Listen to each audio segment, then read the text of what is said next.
अशी असावी माता, जिचा वाटावा अभिमान, पुत्र घडविला ऐसा जो राष्ट्राची शान. देशप्रीतीचे धडे गिरविले तिज पाशी बसुनी, धन्य जिजाऊ नमन तिला करुनी. अशा राष्ट्रमाता जिजाऊंना वंदन करून मी डॉक्टर सौ शुभा साठे यांचा राष्ट्रमाता जिजाऊ या पुस्तकाच्या परिचयास सुरुवात करते. राष्ट्रमाता जिजाऊ भाग 4 कडे आपण वळणार आहोत. जिजाऊ साहेबांचा शिवबा आता शिवराय झाले होते. रयतेचा तारणहार आणि स्वराज्य संस्थापक शिवराय. जिजाऊंना विलक्षण समाधान वाटत होतं. पण महापुरुषाची आई असणं सोपं नव्हतं. अशा मातेला रात्रंदिवस आत बाहेर, घरात, समाजात, स्वजन परके यांच्याशी सतत लढावं लागत होतं. कठीण परिस्थितीशी झुंजताना मनातील चिंता चेहऱ्यावर दिसून न देता कणखरपणे उभं राहावं लागत होतं. आदिलशहाने शहाजीराजांची सुटका करताना कोंढाणा मागितला. तेव्हा जिजाऊ शिवरायांना म्हणाल्या की दौलतीचा कारभार केवळ आखल्या रेषेने होत नाही, प्रसंगी नागमोडी वळणं घ्यावीच लागते. जिजाऊंचे हे मार्गदर्शन, विश्वास आणि आशीर्वादच शिवरायांना बळ देत होते. जिजाऊ साहेब कारभारातही कडक लक्ष घालीत होत्या. शिवरायांचे नाव आता सगळीकडे दुमदुमू लागले. मात्र हे काही लोकांच्या डोळ्यात खुपू लागले. जावळीचे मोरे हे असेच होते. स्वराज्यातील मुलखावर स्वाऱ्या करणे, प्रजेला त्रास देऊन ते दांडगाई करू लागले.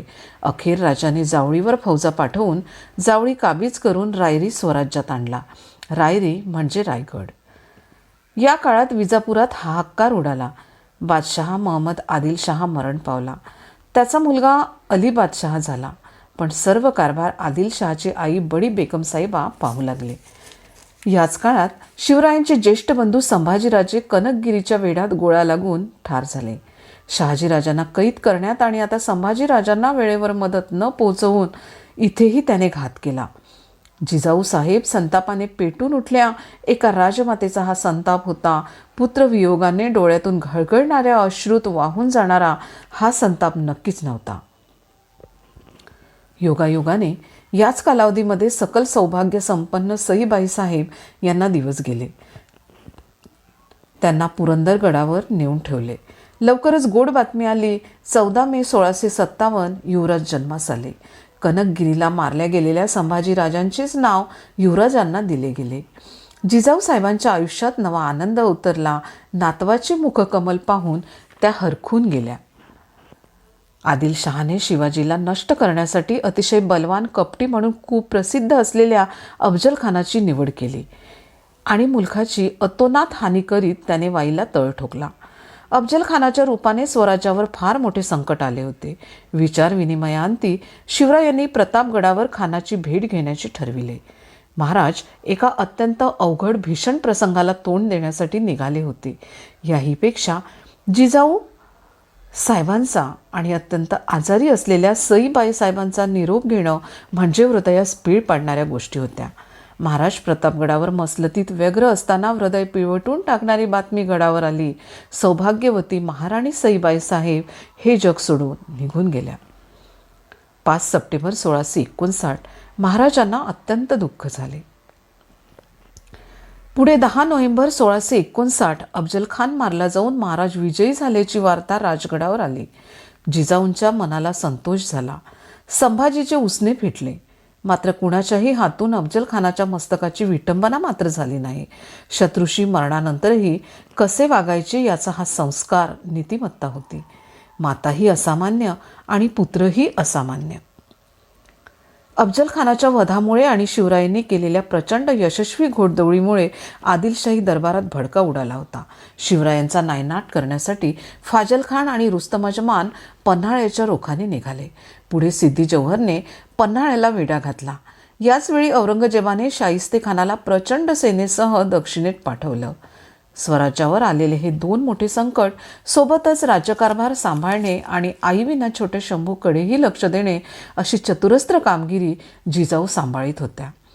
सिद्दी जौहरशी लढा देण्यासाठी पाठविलेल्या 4ही फौजांना जेव्हा अपयश आले तेव्हा सगळ्या दरबाराला उद्देशून त्या म्हणाल्या, तुम्ही इकडे एकत्र मिळून शाहिस्तेखानाशी झुंजा, मी स्वतः जोरांशी लढते. एरवी मायेची पाखर घालणाऱ्या जिजाऊ साहेबांचं हे रणचंडिकेचं रूप याआधी कोणी पाहिलं नव्हतं. धैर्य, चातुर्य, माया, ममता, स्नेह सगळे एकाच वेळेस मनात दाटून येत होते. एकामागून एक अनेक संकटे कोसळत होती, पण जिजाऊ साहेब मेरू पर्वतासारख्या दृढ होत्या. जिजाऊ, तुम्ही नसता तर नसते झाले शिवराय नि शंभू छावा. जिजाऊ, तुम्ही नसता तर नसता मिळाला स्वराज्य ठेवा. जिजाऊ, तुम्ही नसता तर नसते लढले मावळे. जिजाऊ, तुम्ही नसता तर नसते दिसले विजयाचे सोहळे. शक्तीपेक्षा युक्तिश्रेष्ठ ह्या म्हणीचा वापर करून शिवराय धोधो पडणाऱ्या पावसात बाजीप्रभू देशपांडे आणि काही निवडक सैन्यांना सोबत घेऊन विशालगडाच्या वाटेला लागले. बाजीप्रभूंच्या बलिदानाने घोडखिंड पावन झाली आणि शिवराय विशाळगडावर सुखरूप पोहोचले. पुढे राजगडावर परतल्यानंतर जिजाऊ साहेबांनी मोठ्या प्रेमाने महाराजांचे स्वागत केले. 2 जीवावरच्या संकटातून लेकरू सुखरूपपणे परतले होते. पुण्याच्या लाल महालात डेरा ठोकून बसलेल्या शाहिस्तेखानाची बोटे छाटल्याने मुघलांचे नाकच कापले गेले होते. पुढे सुरतेची लूट करून स्वराज्याच्या खजिन्यात मोठ्या प्रमाणात वाढ करण्यात आली. आसपासच्या गावकऱ्यांना त्रास देणाऱ्या हिंस्र पशूच्या शिकारीसाठी शहाजीराजे गेले असताना भरधाव पडणाऱ्या त्यांच्या घोड्याचा पुढील पाय जाळीत अडकला आणि शहाजीराजे जवळच्या खाईत फेकल्या गेले. त्यांच्या डोक्याला जबर मार लागला. कुशल वैद्यांनी खूप प्रयत्न केले, पण त्यांना यश आले नाही. जिजाऊंसोबत राजगड शोकसागरात बुडाला. महाराज शोकाकुल झाले. शिवरायांनी दुसऱ्यांदा कोंढाणा काबीज केल्यानंतर खवासखानास मिळालेल्या बाजी घोरपडेला मुधोळवर अकस्मात छापा मारून ठार मारलं. फिरंग्यांशी तह करून महाराजांनी नजर वळवली समुद्राकडे. वेदमंत्राच्या आणि वाद्यांच्या घोषात जलदुर्गाचा पहिला चिरा बसवला गेला. हाच तो सिंधुदुर्ग. महाराजांनी सह्याद्रीबरोबरच समुद्र रक्षणाची पावले उचलली हे पाहून जिजाऊ साहेबांनाही फार समाधान वाटले. महाराजांचा विजयी झपाटा पाहून औरंगजेब चिंताग्रस्त झाला. मिर्झा राजे जयसिंग आणि दिलेर खानास त्यांनी शिवरायांवर पाठविले. दिल्लीचे हे 2 राहुकेतू पसरून सूर्यास ग्रासावयास निघाले. प्रखर प्रतापी सूर्यनारायणासही ग्रहण लागतेच ना. पौष महिन्याची अमावस्या शिवरायांनी जिजाऊ मासाहेबांची सुवर्ण तुला महाराष्ट्राचा कैलास म्हणजेच महाबळेश्वर येथील शिवमंदिरात करण्याचे ठरविले. एका पारड्यात मासाहेब आणि दुसऱ्या पारड्यात महाराज ओंजळी ओंजळीने सोने ओतीत होते. जिजाऊंना आपल्या पुत्राचे अतिशय कौतुक वाटत होते. किती रम्य संस्मरणीय प्रसंग. जिजाऊ साहेबांना धन्य कृतार्थ झाल्यासारखे वाटले. 31 मार्च 1665 पुरंदरला मोगली फौजेकडून वेढा पडला. प्रसंग मोठा आणीबाणीचा होता. या धुमचक्रीत मुरारबाजी धारातीर्थी पडला. शेवटी महाराज मिर्झा राजे यांच्या तह होऊन महाराजांनी आपले लहान मोठे एकूण 23 किल्ले व 4 लाख होऊन वसुलीचा मुलूकही बादशहास दिला. कोंढाण्यावरचा भगवा खाली येऊन सगळे राजगडावर आले. ना वाकायचे ना झुकायचे, अन्यायावर पलटून वार करायचे, सन्मानाने जगायचे आणि सन्मानानेच मरायचे. शत्रूवर मोठी झडप घालायची असेल तर त्यासाठी 2 पावले मागे सारावीच लागतात असा विश्वास जिजाऊंनी तहाने व्याकुळ झालेल्या शिवरायांना दिला.